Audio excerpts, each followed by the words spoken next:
Get it. Excellent. We are All live on right. the TD Report. I'm David Combs, your host. I took a couple of days break, getting my son graduated from high school. I got my host, Tony Kennedy, here. TK. What's up now? What's going on, brothers?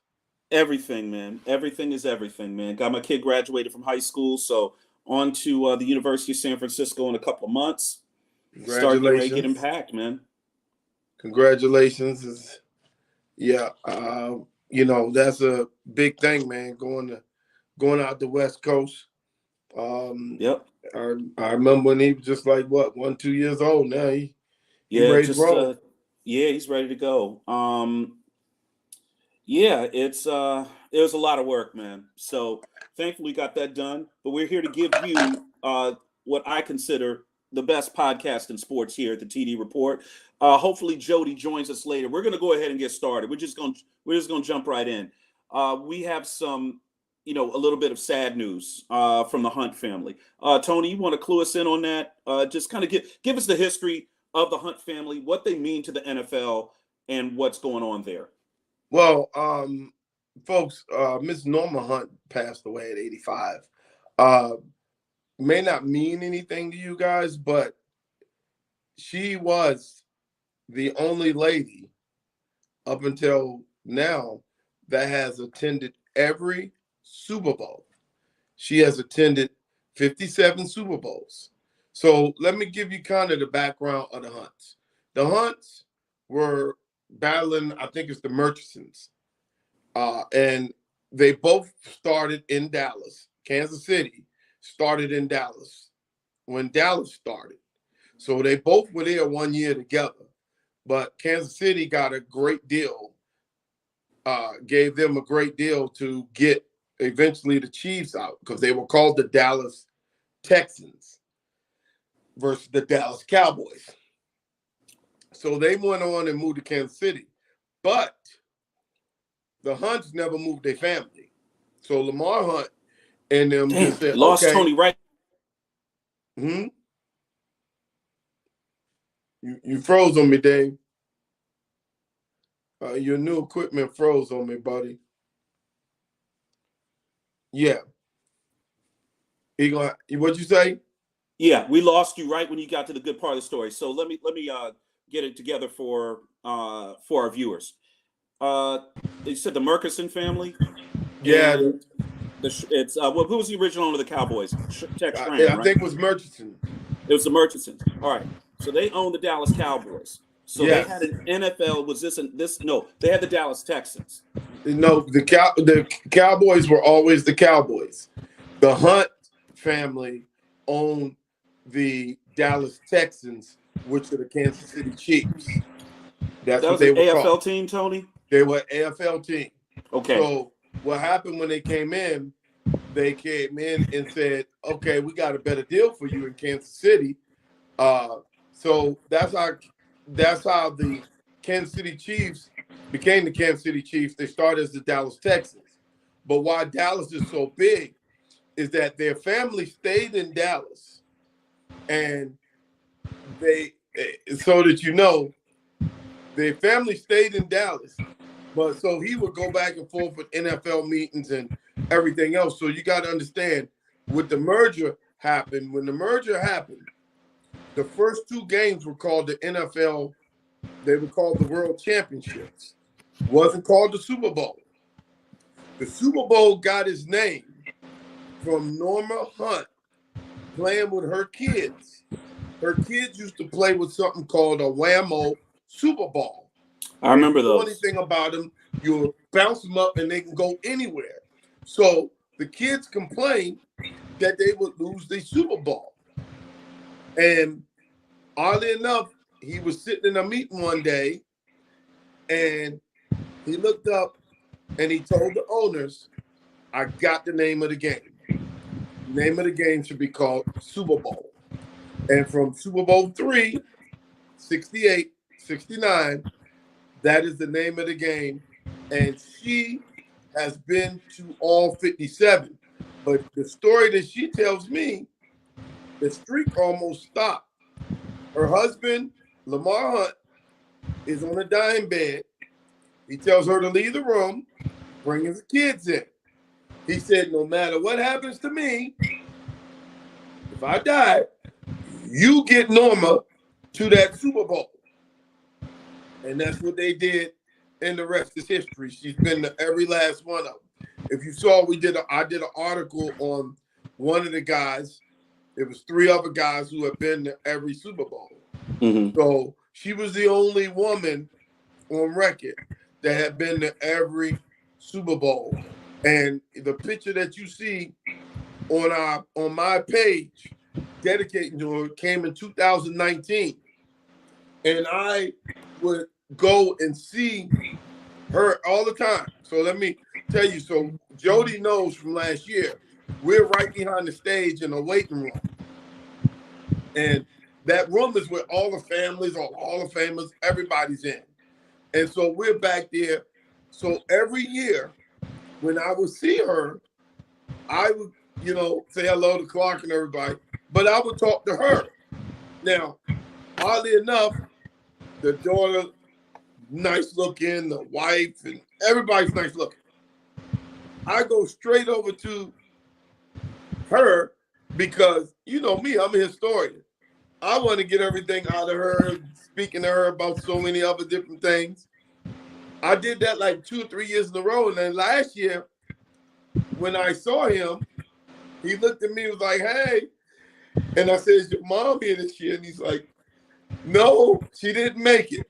She didn't make it there because had she made it, I would have had another picture and I would have been talking about just picking her brain about all the stuff, being there when the AFL and NFL merged, then having your kids basically be involved with the Super Bowl being called the Super Bowl, to you going to every game. Man, that's a lot of history in the NFL that was lost today or last night. That was a lot of history, man. And the NFL, to its credit, is very protective of its history. They keep the records, they keep the stories, they keep all of the things that happen to make the league what it is. One of the biggest, brands in all of sport, in addition to in the world. The NFL is well known all over the world. Joining us is Jody Coleman. How you doing, Jody? I'm good, man. I just want to send my condolences to the Hunt family. They're one of the first families of the NFL. I mean, the Hunts, the Maras, the Rooneys. Sorry, Jody. The Rooneys. No, I'm just saying we lost a Titan. They're on that level. They're on that level. It's previously the Bolin family.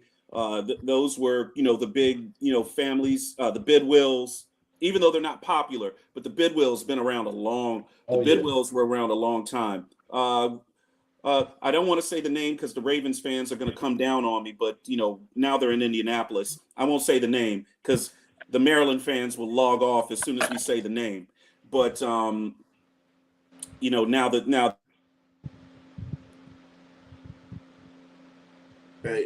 Data went away too. Yeah, he paused. Page. Yeah. Hit us up at the TD Report. That's _TD Report. Definitely check us out there. Tony, that article that you wrote, we should put that back up there so it's on the top so that people can get a read on it on Norma Hunt. I think that would be a good story for you to put back up there. Well, it wasn't on her, but it was about people who actually went to every Super Bowl, but they were men. And to say that, I nicknamed her the Queen of the Super Bowl because that's what she is. She's the Queen of the Super Bowl. I mean, when you've been to every one, I mean, you have to think the Super Bowl started. LBJ was in the White House. It's what, like 64, 65? Well, LBJ was in the White House till 68, 69. So when she first went to her first Super Bowl, LBJ was in the White House. Her last Super Bowl, Biden's in the White House. By my count, that's what, like 15 presidents, 20, well, that's like 10 presidents. Easily. Yeah. Easily. Well, Kennedy was 35, 36, so it's 10 presidents. Yeah, so, that's a lot. I mean, What is Joe Biden? 46? That's like 10 presidents. Yep. She's been around for 10 presidents to Mm-hmm. be around that long to go. Hell, I was born 1970. So she went to the Super Bowl 3 years before I was even born. And it's remarkable to think. But let's count. How many have the Chiefs been in? The Chiefs have only been in what, 4 Super Bowls. Yes. Super Bowls. So she went to They were in a couple of 53 NFL Super Bowls. championships, right? She went to 53 Super Bowls that had nothing to do with her. So I mean, that I think that's pretty damn good to be able to do that. You know, that's just me because I'm a Super Bowl historian. Sorry for the technical difficulties. So the first one that they won, Tony, the first championship they won, that wasn't a Super Bowl, right? But it still counts. Actually, it was. It does count as a Super Bowl. Yeah, they won Super Bowl 4. Okay. Yeah. Yeah, I mean, the first Super Bowl called Super Bowl was the famous I guarantee the victory Super Bowl 3 with Joe Namath. Jets Colts. That was Jets Colts. Jets Colts. That's what made it so big because it was New York. They had a name. They weren't supposed to win. They were dominated. They came from the old AFL. They was everything. Right. I don't think that would have been as big had it been someone like Cleveland or Chargers or New England because it was the media capital of the world. Right. It made it so much bigger. Mm-hmm. I say that all the time. You had to throw Cleveland in there though? I had to throw Cleveland. Cleveland got to catch strays. That's cold-blooded. Excuse me, Boston Patriots, the LA Chargers, because that's what they were called till San Diego. But you had to think about it. A lot of people. I got one for you. If I'm wrong, if Brian Mitchell has his career with the Dallas Cowboys, he's in the Hall of Fame right now. No question. It makes a difference on where you do these games. It makes a difference on where you play because now let me stop. That was before this kind of media. So this kind of media can help. But before this kind of media, Jody, it makes a difference on where you play because Michael Strahan would have never got in with just a regular career like that. Thanks for bearing with us. Yeah, we went in and out right there. So go ahead and say what you were saying, TK. My bad. Go ahead, Jody. My thing is, you said Strahan had a regular career. I don't believe he had a regular career. I mean, Strahan is one of the top 10 or top 15 in sacks for his career. And he has a Super Bowl championship to match. Actually, he has 2 of them. So my thing is, he had a Hall of Fame career. I think that Strahan don't have no 2 Super Bowls. He won in the first one or the second? He just won the first one. Also, he won at the second one. Well, anyway, he got 1 Super Bowl championship. So regardless, that's still he was a main clog. But you know what helped him? Being on that show. Being on that show and being from New York helped him. I'm going to say it again. If Tom Brady has his career with the Dallas Cowboys, Tom Brady would be running for president. He can do it now. He could probably do it now. No.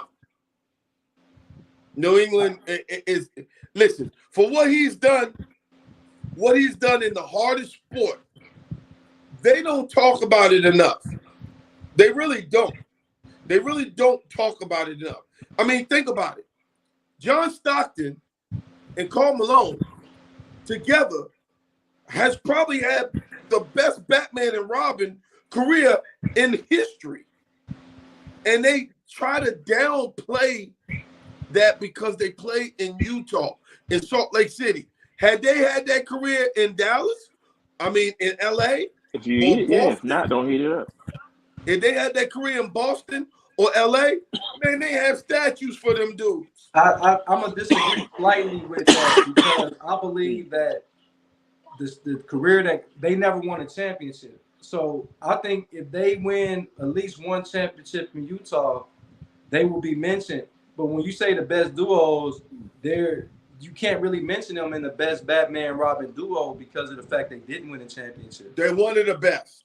One of the best that Listen, what they did, Jody and Dave and everybody, they did the most simple thing in history of sports. I mean, when you look at it, that is almost like throwing a hitch. Yeah, you can tell people how to stop it, move your corner up, throw the hitch, get out there. They did one of the most simple things in basketball, pick and roll. That seemed like it should be easy to stop. I mean, it isn't. This dude was almost the all-time leading scorer of pick and roll, and he was almost the all-time leading assist off of one damn thing. That was their go-to, pick and roll. Hey, TK. And roll. Let's welcome Devin Mason. Let's welcome you in, man. How you doing today, buddy? All right, how y'all doing, man? Doing great. TK, listen to this. This is what I think about what you just said. You talked about the media market that somebody is in dictating or influencing whether they make it to the Hall of Fame or not, right? Yep. What about someone like Drew Pearson? It didn't necessarily help him get in the Hall of Fame. Eventually, it probably did. But what I'm saying is he played in Dallas, got multiple Super Bowls, probably should have been in the Hall sooner, but he wasn't. But Drew Pearson wasn't in the Hall because he was overshadowed by two other receivers in his era for the Steelers who beat them twice and they won more Super Bowls. Back then it came down to, did you win? Because the Steelers still say, when the Cowboys complain, we beat y'all, so we deserve the Hall of Fame over y'all because we beat y'all. That's Wayne the Voice. Thanks for joining, Wayne the Voice. Wayne the Voice texted you up, Tony. He said, what's up? Yeah. So, I mean, it does, man. When you're talking about markets, it does. Because I'm going to tell you right now, that damn Joker, whatever you want to call his last name, if that dude's playing in LA right now, they be calling him one of the greatest. Because what I'm seeing out there from that dude, I haven't seen at a center. Now, let's not bring Kareem and Wilt and them in this net. Because Kareem and Wilt and all them weren't this skilled. They were skilled down low, but they could not handle the ball like him. They could not pass the ball like this dude. They were better on defense, but they couldn't handle and they couldn't pass the ball like this dude. I've never seen nobody pass the ball like this dude from the big man. This is my problem, Tony. Well, Joker is getting his respect. This guy done won 2 MVPs back-to-back years, and times that Embiid should have won last year. So technically, if you look at it, if Embiid would have won last year, nobody would have batted an eye. This guy got 2 MVPs in the era. He got his team in the finals. I think he's getting all the respect that he deserves right now. Well, Jody, don't you see? You're mixing respect for overwhelmingly just good. You know what people are doing when they played LA? I saw so many comments saying, I am sorry to Joker. I did not know he was this good. 2 MVPs don't prove that you're that good. Like no, because it really don't. Because the MVP is like a whatever, but that doesn't mean you are the best player. Because this year, I was all for Embiid winning the MVP, and he should have. Maybe he shouldn't have won it, because Joker is the best center. He is the best center in the game. That's subjective, and I know other guys want to jump in, but I still think Giannis is the best that do it right now because he's all defense. All he does is do it. What you mean? He's all defense. He's all defense. But Giannis isn't a center. Giannis not a center. Lopez is this center. Giannis is what forward. I'm saying is he's the best in the game right now. And Joker didn't deserve the MVP last year. He was missing 2 max players and still won almost 50 games. Yeah, Embiid didn't have that. Embiid had his whole roster. That dude got to a 6th seed in the West and he didn't win the series, but he gave the Warriors hell for 5 games, pretty much by his lonesome. And for me, that right there says everything I needed to see. And you saw Embiid, all the Embiid love. That Bama had a 10-point differential from playoffs to regular season this year. That is not an MVP. That is not an MVP. Dave, let me go against you, Dave. MVP is a regular season award. Last time I checked, get it. I get it, but if we're gonna do that, Joker won 48 games with 2 max players injured for the year. That says a lot in the West. That ain't got That nothing says a lot in the West. To me, we keep saying about injuries are a part of the game. But the Sixers had their whole roster, and they only won 53 games. He only won 5 less games, and he was missing Jamal Murray, who is lighting the playoffs up, and Michael Porter Jr., who is their knockdown shooter. He was playing with Monte Morris, Campazzo, guys like that, and he won 48 games. So what happened to Michael Porter last night? I mean, we're not talking about that. He's solid. You got to remember, this dude had 4 back surgeries. So for him to be even playing is a miracle.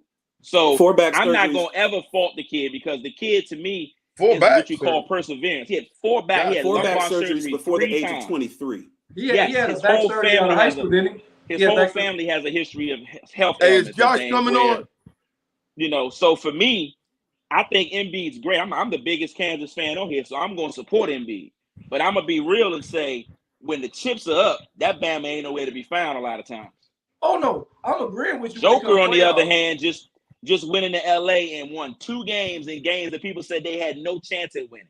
Now, Murray was great, but when they had to have a bucket in that game 4, Joker said, I'm gonna show y'all I'm not soft. I'm gonna lower my shoulder, and I'm gonna go right to the cup against every Laker defender in my way and get the game-winning bucket. Something Embiid won't do. He'll fade away and shoot a jump shot. Which drives me crazy, because Embiid is all about Embiid is all about the braggadocio. Embiid has just as much how good he is. Embiid has just as much skill as Joker. May not be as a passer. He's a great passer himself, but he's a better defender. But he doesn't bring it all the time. He looks like he doesn't care half the time. He looks like he's going through the motions. He looks like he's kind of looking like he's gassed. And how you gassed and you don't even play in altitude? Joker out there, I watched Joker the other night at the free throw line in game 1. He can't hardly breathe because they're trying to finish the game. He calls out the next 3 Heat plays, and they cause 3 turnovers in game 1 because the intelligence, the brain, this stuff that that people don't give him credit for. He ain't a great defender. He never will be. That's not, no European comes over here and plays great defense. Wembanyama may be the first we see that can really protect the rim. You know, outside of maybe, I don't consider Olajuwon and all them Europeans. I consider them Americans. They were here a long time. Even though they foreigners by trade, to me, they were here so long. Giannis is another one. They've been here so long, they're Americanized. We don't see great European guys defend the rim. They just don't. But skill-wise, shooting, passing, making people better, you see what the Heat said we're going to do. We're going to let Joker get 50, and we're not going to let him create for others. That shows you how terrified they are of him as a playmaker. Hey, Jody, did I say that during the game 1? I got to give credit to TK, because we had a conversation offline, and he said for the Heat to have a chance, the Joker has to not be a facilitator. He has to be a scorer. So, Tony, you called it, but can I get credit for what I said? You get credit for the Kevin Love, because you said, where was Kevin Love game 1? They need to play him. And when I turned game 2 on, Kevin Love was out there. I said, he started. Tony, he started. It's the same strategy that Avery Johnson used in 2006 when Steve Nash was lighting up the Mavericks. Let him get 50 and don't let him create for the rest of the Suns, and they won the series in 6 games because they had no answer for Nash. He was running circles around them. He was creating for the whole team. But when we said, okay, you know what? We're going to let him get 50, keep starting my under 30, and we're going to make the rest of these guys have to create their own shots, and they won the series. Hold on, what else I say, Tony? What I tell y'all about Kyle Lowry? Everybody laughed at me. Everybody laughed. You cannot replace being in the finals. Kyle Lowry and Kevin Love has won finals in the last 10 years. You can't replace experience. Y'all can say what y'all want about Kyle Lowry. Cody, if you hear me, y'all can laugh, but y'all wasn't laughing last night because he made Kate Caldwell Pope foul him on that 3-point shot. Then he turned around and got that bounce pass to Bam. That's veteran stuff that he's seen, and that was the key moments of that game. Hey, can I ask you a question? Listen, we all kind of agreed that Denver was the best team. But I told y'all, I said they're not getting swept. And I told you that team is one of the most dangerous teams. I'd rather play Milwaukee. I don't want to play Miami. First of all, they're well coached. I've never seen a team play this hard for their coach. And then they showed a picture. They showed the head coach cursing out the best player. Do you know what that does to a team? When the head coach goes and curse out the best player, that means ain't none of y'all safe. So to me, right now, what I am seeing, maybe LeBron and them was lucky to have Spoelstra as a coach. He's a great coach. Just He might be maybe. he does the most Maybe. with less than him and Greg Popovich have done the most with less over the last 20 years. Now, Pop, oh my I goodness. think I think what he's doing right now, getting this team to the finals, is even more impressive because Pop did have Hall of Famers. He did. He did. Even have though Hall of they weren't what you consider first ballot guys, and Ginobili and Parker, they still Hall of Famers. Tim Duncan's a whole different level. But I look at Spoelstra and I say that comes from being a video coordinator for 7 or 8 years, being in the video room, and you learn the game like that. He has learned the intricacies of coaching the game, and he uses it. Now, are they going to win this series? If Denver just stopped making defensive mistakes, no, because Denver gave up 40 open threes the first 2 games. They got to stop making this. Denver didn't even play well, and they still had a chance to tie the game at the buzzer last night. The Heat played as good as they can play, and they still only won by 3. So Denver has more levels they can get to. Much more levels than they've got to in the first 2 games. But I would say. Go ahead, Jody. Let me jump No, in I would here. say Dev. Go ahead. Yeah, sorry about that. I'll get to you next, Jody. Dev, I'd agree with you here. What the issue that Denver is having right now on defense is in game 2, they did not figure out that pin down screen down on the baseline. Okay, with Duncan Robinson and Max Strus, who are generally shooters. That's what they needed to do. And what they did on one screen was to pin down on the screen. They chased after the cutter, leaving Max Strus wide open in the corner, bucket. On the And next every time they did it, who was the defender? Michael Porter Jr. in no man's land. But the problem with that is you can't sit him because you need his shooting. So either you're gonna have to live with him not being on the floor, or he's gonna have to strap down and just not give up easy shots. He's gonna give up a few. He's not a great defender, but as a team, they're a good defensive team. You're gonna have to play Bruce Brown and Christian Brown more because they're not gonna make as many mistakes. They're gonna be more locked in on that end. One thing about Porter Jr., and I've heard it through the circles of AAU, being around Team Durant and all these guys when he was coming up, he doesn't play defense. He just doesn't. He doesn't. He's a guy that can get 30 and he never played defense. And you can see it now. And that was who Michael Malone was calling out last night for not trying hard, sulking because he's missing shots, frustrated because the ball isn't going in. And you have to look at the Heat. The other night, Strus went 0 for 10 from the three-point line. He comes out and hits 4 threes in the first quarter the other night. Never sulked, never got down on himself. That's a culture thing. That's something that Mike Malone is still building, that Spoelstra has built, and the Heat have built with Riley and Harrison over the 28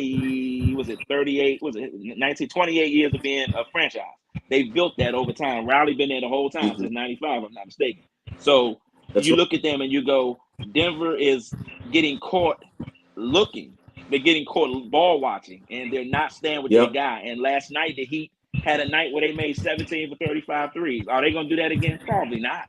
But they had a night where they went in. Even on a night where they made 17 threes, that game goes to overtime. Their momentum is all on Denver, and the Heat are down 2-0 today. That shot was online. He just missed it. Hey, Dave, do we got Josh on tonight? We won't have Josh on tonight. We're going to have him on Thursday. We're going to have him on Thursday. But, hey, so we got the schedule. So, Deb, the schedule is they're on Wednesday night and they're on Friday night. Now, Friday night, Wednesday and Friday. That's when they're on. I want him on Thursday Friday. because I want him on Thursday. He's going to get a look at the first 3 games, obviously. Yeah, right? They switched it a few years ago. They played Wednesday, Friday, Monday.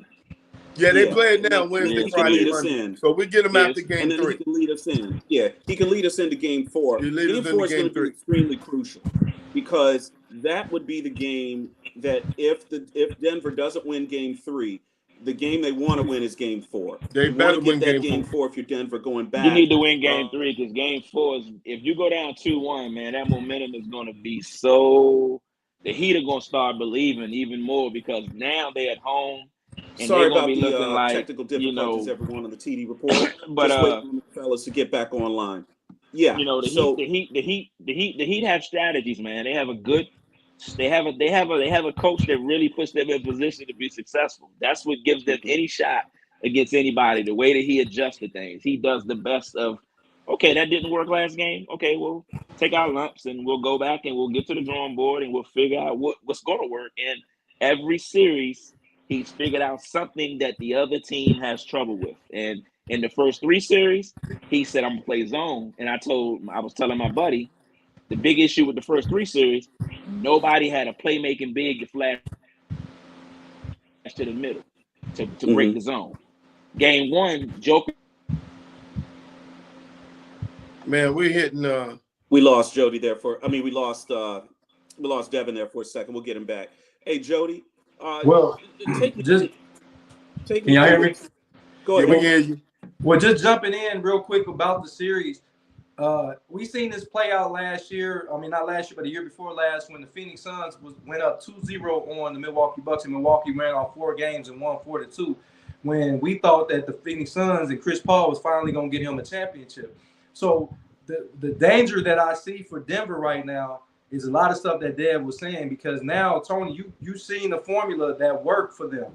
And what Spoelstra is a guy that's always 2 steps ahead, Dave. He's always 2 steps ahead. So guess what? When they make that adjustment for kind of going at the Joker, they're going to make other adjustments, because Michael Porter Jr. is not going to shoot as poor. Aaron Gordon is going to have a better offensive performance. Jamal Murray is not going to have 18 points in the game. He's going to have more points. We know that. We know that guy can fill it up. But let's look at the Miami side. Dave said they played the best they can. I don't believe so, because Jimmy Butler has not had a Jimmy Butler type game yet.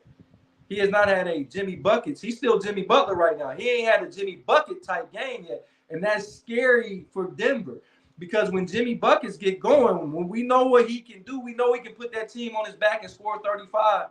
When he scores, that gives another opportunity for those shooters like Strauss, Duncan Robertson, who we need to give a lot of kudos to, the Kyle Lowrys of the world, the Vincents, and the what's my other guy? Max Strus. Martin had a very, very poor game last. He had 1 3. That was a big 3 that he hit, but he only had 1 3 last night. So those guys are going to play well, and they're going to play better as Jimmy Butler goes. But let's not forget about Bam Adebayo. Everybody keeps saying he couldn't hold the Joker jockstrap, and he's been playing extremely well, guys. I like how Bam is playing. I'll say this. In game 1, I think Bam Adebayo must have missed at least, I don't know, 5 or 6 pretty easy jump shots from the free throw line, okay? Just couldn't get any of them to fall, especially early. What you really want to do, if you can, is pull Joker away from that frickin' basket as much as possible. He's camping out under there because no big is able to make him step out. When you can make Jokic have to step out and guard your big or guard someone out there, that opens up a whole lot under the free throw line, okay? You're not going to necessarily get an entry pass in there, but you're going to get the ball to move. And that's basically what Miami's been able to do, is get action working from the wings and initiating their offense from the wings, working those pin down screens, and then getting Denver to make a choice or make a mistake. And once they've made their mistake or make a choice, Miami's been cashing in with buckets. And like you said, I agree with you on Duncan Robinson, because think about it. This is all being done with Tyler Hero. His hand still hurts. He still says he's having. They said he might come back. They said that he was having problems with swelling, Tony. Anytime I see a guy that's still got swelling problems with a break, and you still have swelling issues, and you're a shooter, that's a problem for me. I would say this. Leave him where he is. You don't need to break that glass yet. Jimmy Buckets hasn't gone off yet, and you want a roadie. You got out and stole that game too. I say just keep it going the way it is. I don't think you're going to see Tyler Hero in the series. Just my take. And we'll get an expert on here. We'll get Josh Page on here on the Thursday night show, and he'll walk us through it, because he's had to deal with injuries when.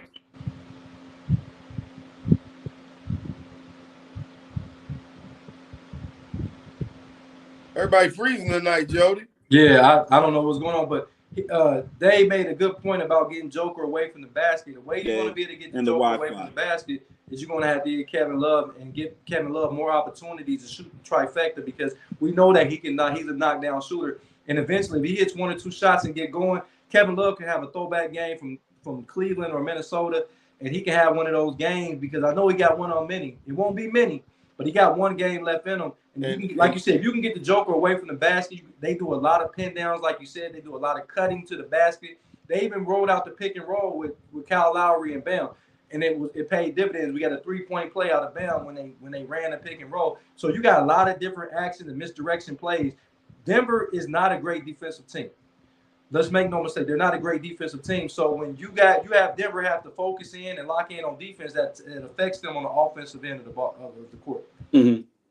Yeah, I mean, you guys make great points on that. The use of the pin downs, motion, making Denver make mistakes or make choices on defense that with the personnel that they've got in the game that they maybe not want in those situations. So it's going to come down also to efficiency. Miami has to continue to be efficient, in their half court. And like you said, pull Joker away from the basket as much as you can and keep him, as Devin said, keep him from becoming a facilitator. I think Jokic is infinitely more dangerous when he's able to facilitate and kind of dictate, to your defense what he's going to do. If you just make him one-dimensional and you just keep him doing that one thing, which is score and maybe possibly rebound, everything else opens up for you, as a team playing against them. Now, I wanted to throw something your way, guys. This is more of a local story, Jody, but definitely feel free to jump in. Just some rough news, man, for Nationals fans. And I want to make sure I get my numbers right on this. Steven Strasburg, star pitcher for the Nationals, franchise player, one of the faces of the franchise. Thoracic outlet syndrome, which is severe nerve damage, and it's in his neck, on probably on his right side from where he throws. He last pitched for the Nationals in June of 2022, and he missed spring training this year, and he has been shut down. He doesn't even use his key card to the Nats facility anymore. It's hanging in his locker. He's not with the team. Davey Martinez, the manager, doesn't even list him on injury reports anymore. In 2019, he signed a $245 million extension with the Nationals. So that was right after. Don't do it. No. Hold on. See, that's the problem. See, Tony. After the World Series, Tony, answer me this question.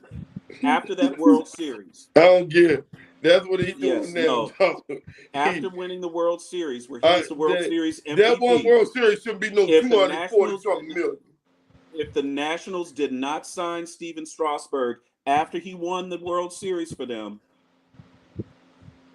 the Lerners would have been outcasts. They would have been pilloried. They would have been destroyed in the newspapers here. Well, you almost had to do that. I will say this: you didn't have to give him $245 million. You did. That was a lot of money. That was crazy. Jody don't win away. Can I jump in before y'all get on with the Nationals? Go ahead. The equivalent to the Nationals winning the championship is equivalent to the Browns winning the NFL Super Bowl. So sometimes you got to pay for what you already got. Do you understand, Tony? Like, we got to look. When LeBron James brought a championship to Cleveland, that championship was worth 3 championships that Michael Jordan got. And the reason why is because it never had been done before. So when you have a guy that we know is a franchise guy at the pitcher, he's an ace on pretty much 75% of rosters. He's the ace on any of those rosters. Sometimes you got to pay for what you already got, Tony. Come on, TK. I'll give you another example. In 2018, what happened in DC in 2018? The Capitals won the Stanley Cup, right? Bruce Boudreau was the coach, and his contract. What they do to the coach? What they do to the coach? They let him go. And hold on. What's happened to the Capitals since? They haven't made the playoffs. They have not advanced in the playoffs since. If they've even made it, they made it a couple of times, and they've made it every year, but this year. And they have not advanced since the Stanley Cup.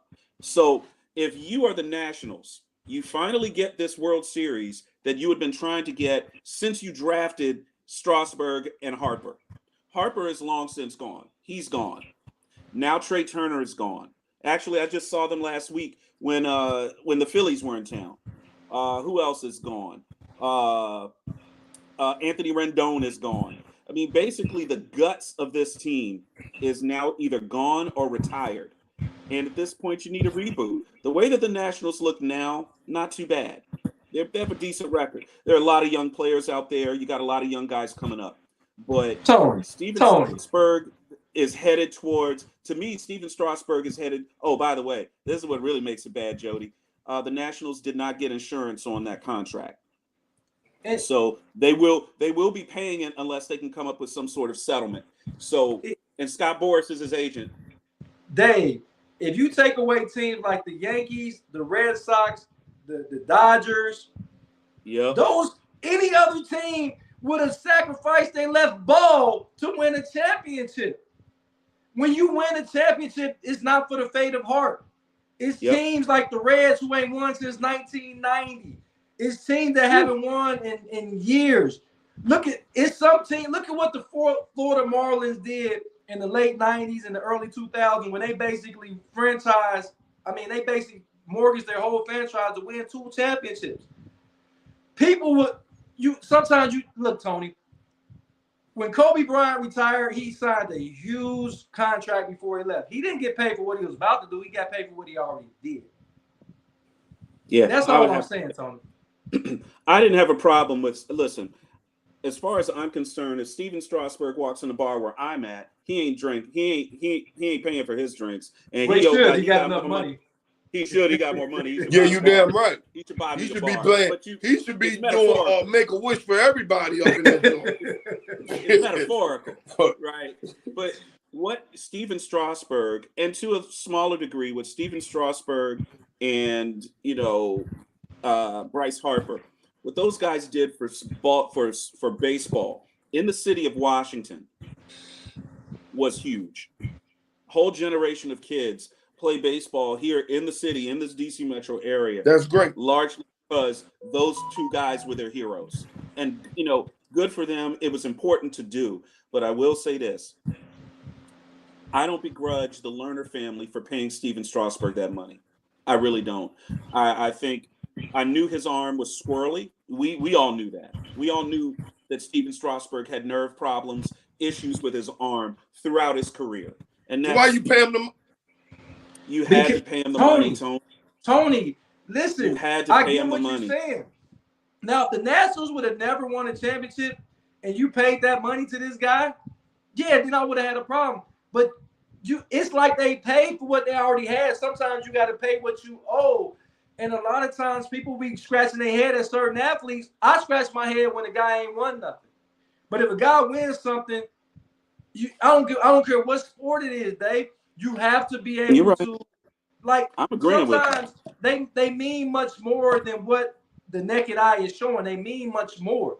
And I think that he meant much more to that organization, knowing he was on that organization.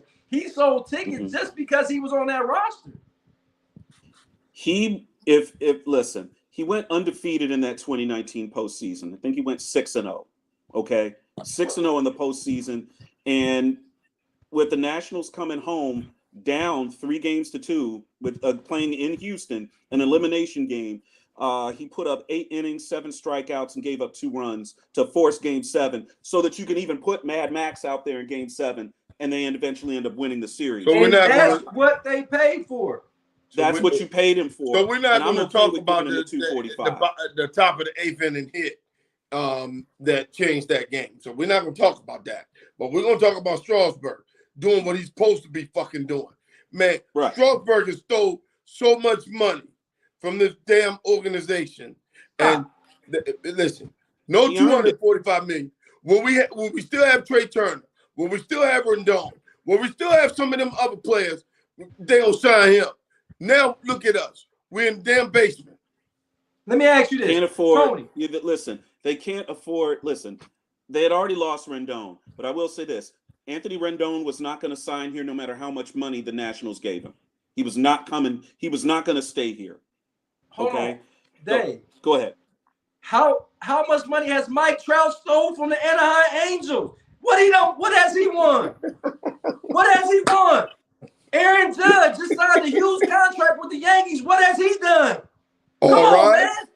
At the very least, Give somebody some respect I'm on what they already done. Aaron Judge, all rise. Nobody see, this is what nobody wants to talk about on podcasts, and this is what we gonna talk about. We talk about guys with potential.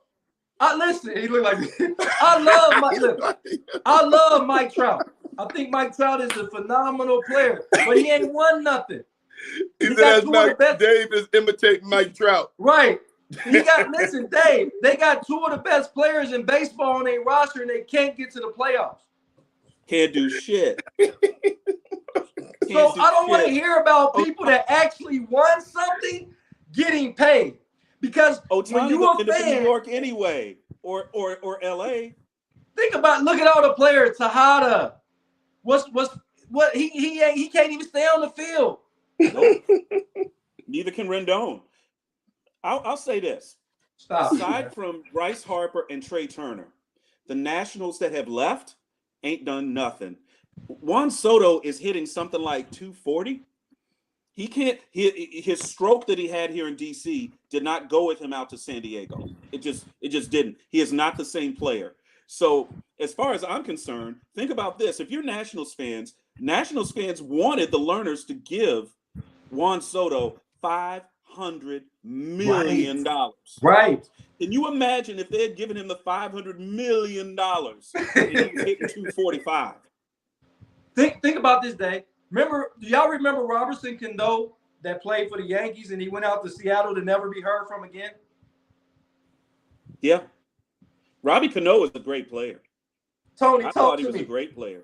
Talk to me, Tony. Give me something. Give me something, Tony. TK, there's no way the Nationals could have afforded all those guys. And I have one guy I can blame for that.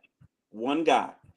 I blame Anthony Rizzo for putting all that great talent together because he got those guys when they were young and they weren't making the big salaries. Trey Turner was not making huge money. He signed that big $230-some-odd million deal, and that's on the books in Philadelphia.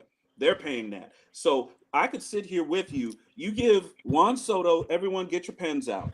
You give Juan Soto $500 million, okay, which is what everybody in DC wanted him to get. Right. Strasburg getting 245, right? Bryce Harper is getting 235 in Philly. Okay, Trey Turner is getting 230, 220, something like that. That's $1 billion. Anthony Rendon is getting like 145, 150, something like that. That's $1.1 billion. That's $1 billion. $1 billion. $1 billion? Listen. Everybody that talked about what the Yankees did back in the day when they were just buying free agents back in the Reggie Jackson era, right when free agency started, everyone said, oh, buying Reggie Jackson from Baltimore is going to ruin the game of baseball. No, it ain't. No, it ain't. These owners and their GMs are going to figure out, how can I put a quality product on the field? I can sell beer, watered down beer, and hot dogs for $7 a pop. How can I do that and fill my stadium up? Yeah. What? And do it 82 times a year. I'm not doing 82 times. I'm not a financial accountant, but I know a $6 hot dog don't cost $6.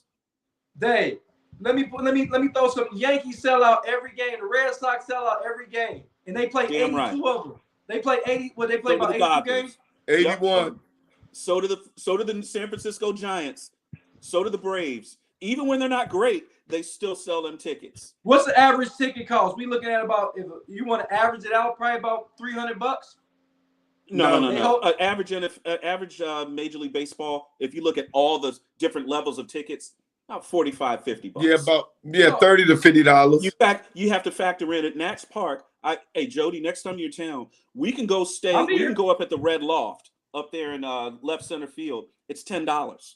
You already know I'll be there. It's right there here. in 2 weeks. He coming down in 2 weeks. Dave, he coming down in 2 weeks. He coming there in 2 weeks. Let's go. Big city, Dayton. My man from Dayton. If we lucky, Halle Berry might walk up there. We could I told you what's up. Hey, Dave, you got to watch Jody now because I've been looking at his WhatsApp and he got a party for everybody in Dayton out in Vegas, dog. Because he been talking about he got a big crib out in Vegas for the Super Bowl whole week, and everybody looking like they doing it. Yo, slide me that number on the low. Man, listen, man. The views expressed by David Combs on the show do not reflect the views of the management of the TD Report. You gotta watch this one right here, dog. Hey, we here to have fun too. We here to have fun. They're gonna be in there talking about West Side. They like West Side of what? West Side Dayton, baby. Hey, you already know. I'm trying to let everybody know that we like. If you're looking at a perspective, Dave just put something in emphatic perspective with how much money. If you want to keep all those players, we ain't even mention the lower tier players that you got to pay. Can't do it with the Nationals. So when you pay that amount of money for a pitcher and then he's hurt, but he's already produced what you just paid for, so it's kind of like paying it forward. And look at all these other teams that's paying these guys these max deals and can't even get to the playoffs. Wayne the Voice, thanks for your text for comment on the show. Yes, Nationals fans did want the Nationals to give Juan Soto between $450 and $500 million non-deferred money. That's what the fans wanted. Okay, so anyone that tells me that Anthony Rizzo hasn't done a good job in Washington, they're absolutely crazy. They did a great job. Listen, Anthony Rizzo is one of the unsung general managers. I wish you wouldn't give that man no $250. Listen, man, I bet the Reds would have did it. We could have won a championship. Jody said they ain't won since 1990. They ain't won since 1990, man. The Reds ain't won since I was in junior high. Oh man, I was in junior high. I think I was trying to. Reds won. The Reds haven't won since I was dating cheerleaders. 1990. I think I was playing 7th grade football when they won the championship, man. So I think if the Reds got an opportunity to win it as recent as the Nationals and they had to pay somebody, let's say they had to pay Hunter Green, I would pay him. If that's what we're gonna get, that's what I would have did. Cincinnati Reds right now, I believe their 5th highest paid player on their roster is Ken Griffey Jr. He ain't played. Ken Griffey ain't played since that like joker 2003. That joker ain't played since Clinton was president. They still paying that joker. I ain't mad at him because I love King. I love the guy. But they still Bill Clinton was president. Right, and that's what we're saying. And we didn't win a damn thing with Ken Griffey. Oh man, y'all! And I love Ken Griffey is one of my top players of all time. But when he got to the Reds, he was definitely a shell of himself. He was done. I think he had like washed. 1 good year. I think he had 40 home runs in 1 year though. I think he had 40 home runs like 99 to 2000 or something like that. You know, for my money, he was one of the best players of his he's one of the best players of his generation, period. And one of the best players all time. If he's definitely top 10. He's top 10 all time. No question. No question. To me, no question. Y'all boys are funny tonight, man. Y'all got me laughing tonight, man. Look, man, I got to keep it real with y'all, man. If you're the Nationals, okay, the Washington Nationals organization, which is, by the way, for sale. So if anybody has got about 2.3, between 2.5 and $4 billion, you can buy the Washington Nationals. Does the stadium come with it? The stadium comes with for $4 billion. And that's not a bad deal. I'd do it if I had the $4 billion.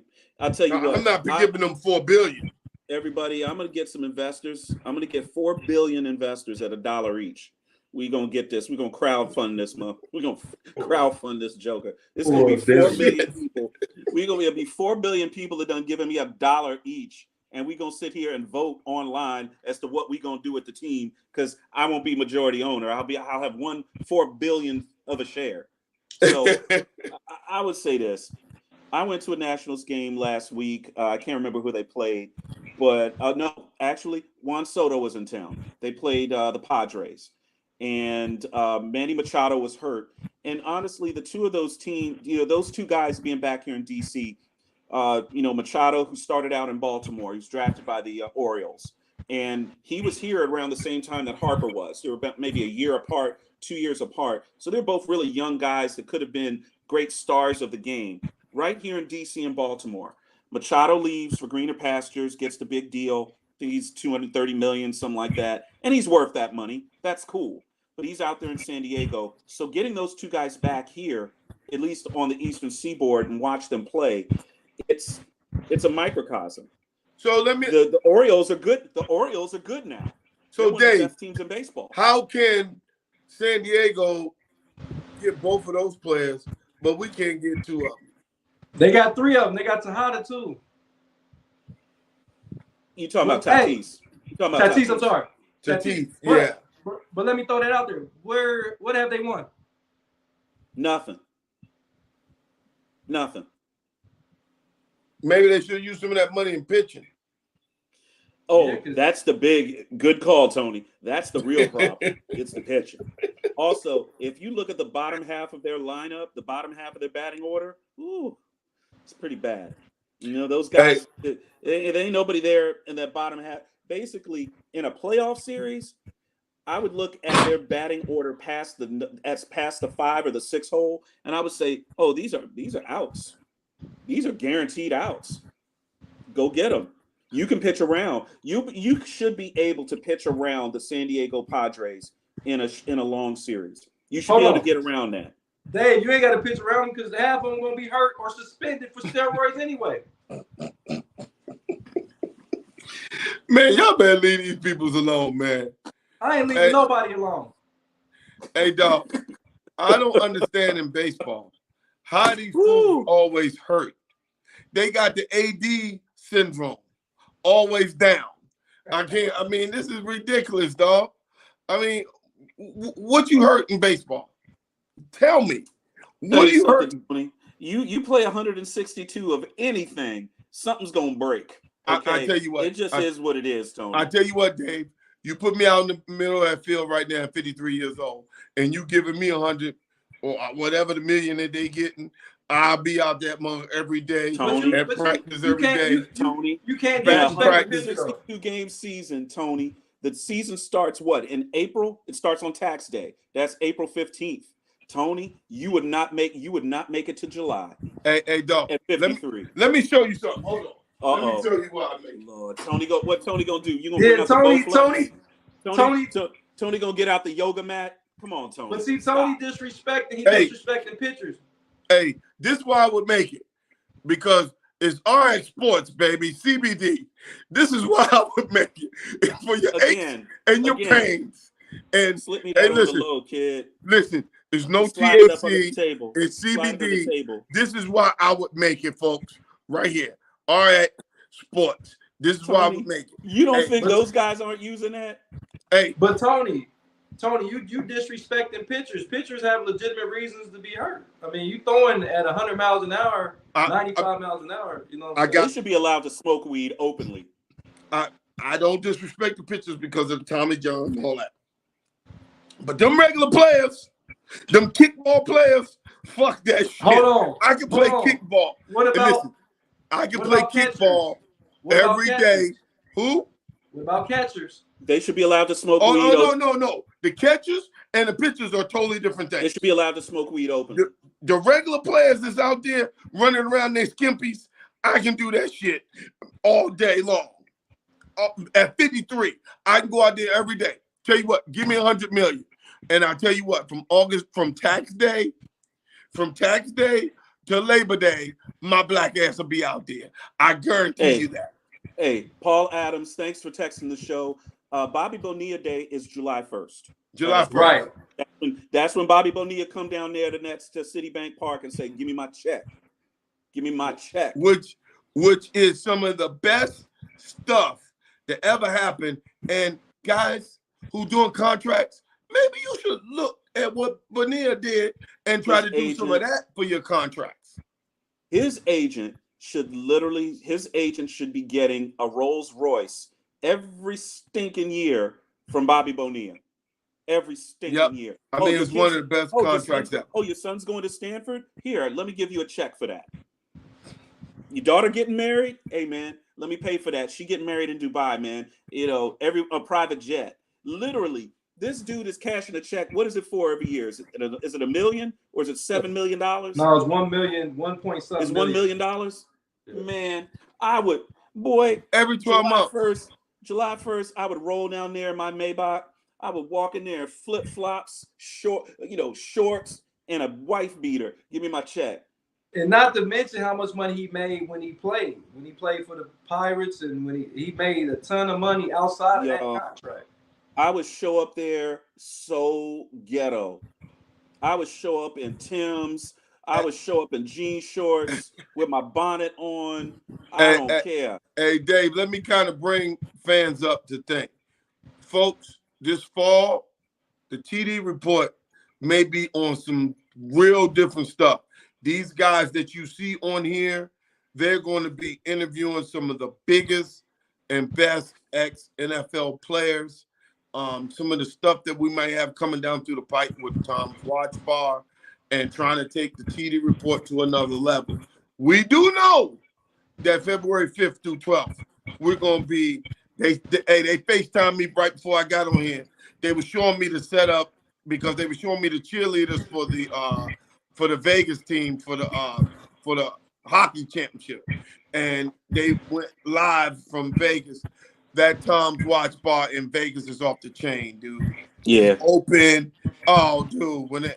Listen, the TD report in Las Vegas, we all got to take a group shot like the Whispers or some stuff, when members only jackets. Some shit like that. The Whispers So if our pictures up on the joint, Cameo Whispers, one of the Gap Band, one of the old Ohio players, baby. Ohio players right here. Because you dudes got your little hockey sticks. But anyway, we're going to be in Vegas, dog. This TD report, man, listen, they said 99% of podcasts fail. You know why they fail? Because they don't love what they do. And they just try to do it to look good for you. Oh, so-and-so ain't watching, so I'm not going to do the podcast. You know what? We love what we do. We do it anyway. We sit on the damn phone and we argue. So why not do a podcast? You can see that we love it. And we're not going to be part of the 99%. We're going to be part of the 1% because we're going to stick to it. And everybody else who quit because they don't have the gut. And as you can see right now, we know more than football. This baseball, hockey, basketball, this stuff is easy to us, folks. So if y'all really want to get into it, we know sports. So read our article. Tony and Dave, can I leave with something? Yes, jump in. I was scrolling through TikTok and I ran across an interview with Tyler, the Creator. You familiar with him? Nice. He's a producer, rapper. And he said, like what Tony just said, that a lot of people give up on their dreams because they don't think nobody's watching. He said everybody's watching. He found a guy on YouTube that had 6 views. 6 views. He clicked on him, and now he's one of his artists. He said, because you don't know who's watching. You don't know who's looking. He said you might have 10 views, and 10 of them views might be 10 billionaires watching you. You never know. It's not about the amount of people that's watching you. It's who is watching you. And, of course, you want people to tune in because we have good information. We can edify a lot of the things that you've been thinking. We may be saying the things that you've been thinking. We verbalizing it for you. But one thing we're not going to do is give up because you never know who's watching. And I believe we got a good nucleus of what we're trying to do. And that Joe Budden said something similar. He said, I want podcasts to fail because the hard work he had to put in, and people familiar with, he has a very popular hip hop podcast, Joe Budden's. He said it because people can't withstand the failure. People think because you got a couple viewers, you failed. No, because I'm going to give it to you if 0 people watching. They ain't going to give it to you, Tony, Dev, and Cody. We all going to give it to you regardless. So I just wanted to put that out there, man.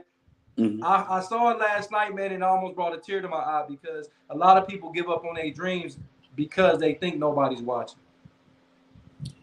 Never give up, Jody. I absolutely agree. Never guys, give up. We're going to be back on Thursday. We're going to have show expert Josh Page here to talk NBA.